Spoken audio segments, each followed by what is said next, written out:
Hello guys, ನೀವು ನೋಡ್ತಾ ಇದ್ದೀರಾ Kannada sports official YouTube channel. RCBಗೆ ಸಿಕ್ಕ ಚಹಲ್ಗಿಂತ ಅಪಾಯಕಾರಿ ಬೌಲರ್. ಆ ಒಂದು ಬೌಲರ್ ಯಾರಂತ ನಾನು ಪ್ರತಿಯೊಂದು ಮಾಹಿತಿಯನ್ನು ಈ ಒಂದು ವಿಡಿಯೋದಲ್ಲಿ ಹೇಳ್ಕೊಡ್ತಾ ಬರ್ತೇನೆ. ಅದಕ್ಕಿಂತ ಮುಂಚೆ ನೀವೇನಾದರೂ ಇನ್ನೂ ನಮ್ಮ ಚಾನಲ್ಗೆ ಸಬ್ಸ್ಕ್ರೈಬ್ ಆಗಿ ನೋಡ್ತಾ ಇದ್ದೀರಾ, ದಯವಿಟ್ಟು ನಮ್ಮ ಚಾನಲ್ಗೆ ಸಬ್ಸ್ಕ್ರೈಬ್ ಆಗಿ. ಹಾಗೆ ನೀವು ಚಹಲ್ ಅವರ ಅಭಿಮಾನಿಗಳಾಗಿದ್ದಲ್ಲಿ ಈ ಕೂಡಲೇ ನಮ್ಮ ಚಾನಲ್ಗೆ ಕಮೆಂಟ್ ಕೂಡ ಮಾಡಿ. ನಿನ್ನೆ RCB ತಂಡ SRH ವಿರುದ್ಧ ಗೆಲುವು ದಾಖಲಿಸಿದೆ. ಈ ಮೂಲಕ ಈ ಒಂದು ಟೂರ್ನಮೆಂಟಲ್ಲಿ ಎರಡನೇ ಜಯ ಅಂತ ಹೇಳ್ಬೋದು. ಹೀಗಾಗಿ RCBಗೆ ಈ ಒಂದು ಪಂದ್ಯದಲ್ಲಿ ಚಹಲ್ಗಿಂತ ಅಪಾಯಕಾರಿ ಬೌಲರ್ ಸಿಕ್ಕಿದ್ದಾರೆ.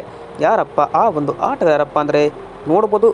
ಆ ಒಂದು ಸ್ಟಾರ್ ಆಟಗಾರ ಯಾರಪ್ಪ ಅಂದರೆ ಸ್ವಪ್ನಿಲ್ ಸಿಂಗ್ ಅಂತ. RCBಗೆ ಈ ಒಂದು ಆಟಗಾರ ಮೊದಲ ಪಂದ್ಯದಲ್ಲಿ ಈಗ ಕಂಬ್ಯಾಕ್ ಮಾಡಿದ್ದಾರೆ. ಯಾವ ಥರ ಬಾಲಿಂಗ್ ಮಾಡಿದ್ರು ಅಂತ ಹೇಳೋದಾದರೆ ಮೊದಲಿಗೆ ಬ್ಯಾಟಿಂಗ್ ಮಾಡಿ ಇವರು 6 ಬಾಲಿಗೆ 12 ರನ್ ಬಾರಿಸಿದರು. ಒಂದು 4 ಮತ್ತು 1 6 ಸಹಿತ 200ರ ಸ್ಟ್ರೈಕ್ ರೇಟ್ನಲ್ಲಿ ಇವರು ಬ್ಯಾಟ್ ಬೀಸಿದ್ದಾರೆ. ಹೀಗಾಗಿ ಬಾಲಿಂಗ್ನಲ್ಲಿ ಕೂಡ ಇವರು 40 ರನ್ಗೆ 2 ವಿಕೆಟ್ ಪಡೆದರು. ಅಂದರೆ ಬಾಲಿಂಗ್ನಲ್ಲಿ ಸ್ವಲ್ಪ ಎಕ್ಸ್ಪೆನ್ಸಿವ್ ಆದರೂ ಕೂಡ ಇಲ್ಲಿ ಮೇನ್ SRHನ ಬ್ಯಾಕ್ಬೋನನ್ನು ಮುರಿದಿದ್ದಾರೆ. ಅಂದರೆ ಹೆನ್ರಿ ಕ್ಲಾಸನ್, ಆಡಮ್ ಮೆಕ್ರಮ್ ಅವರಂತಹ ವಿಕೆಟನ್ನು ಇವರು ಪಡೆದರು. ಹೀಗಾಗಿ RCBಗೆ ಈ ಒಂದು ಸ್ಟಾರ್ ಆಟಗಾರ ಎಂಟ್ರಿ ಕೊಟ್ಟದ್ದು ನಮಗೂ ಕೂಡ ಖುಷಿಯಾಯಿತು. ಚಹಲ್ಗಿಂತ ಅಪಾಯಕಾರಿ ಅಂತಲೇ ಹೇಳ್ಬೋದು.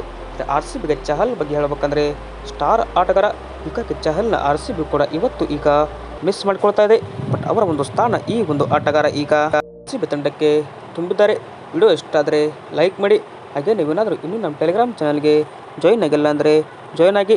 ಲಿಂಕ್ ಇನ್ ಬಯೋ ಅಂತ ಹೇಳ್ಬೋದು. Thank you.